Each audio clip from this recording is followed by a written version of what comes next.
আজকে ক্রিকেট বিশ্বে অসাধারণ একটি ঘটনা ঘটেছে, সেটা হচ্ছে ভারত বনাম ইংল্যান্ডের মধ্যকার তৃতীয় টেস্ট ম্যাচ চলছিল এবং সেখানে প্রথম ইনিংসে ইংল্যান্ড 387 রান করে এবং সেই জবাব দিতে নেমে ভারতও ঠিক 387 রানই করে অল আউট হয়ে গেছে।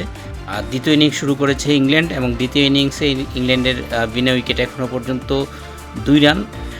এর আগে অবশ্য আমি এরকমটা দেখিনি কখনোই যে একটা টেস্ট ম্যাচে প্রথম ইনিংসে দুটো দলই একেবারে সমান সমান স্কোর করেছে। তার আগে আমরা বহুবার দেখেছি টি-20 ওয়ানডে ফরম্যাটে, বিশেষ করে প্রথম টি-20 ওয়ার্ল্ড কাপের কথা নিশ্চয়ই আপনাদের মনে আছে, যখন ভারত আর পাকিস্তান তারা মুখোমুখি লড়াই হয়েছিল, একবার দুবার সেখানে টাই হয়।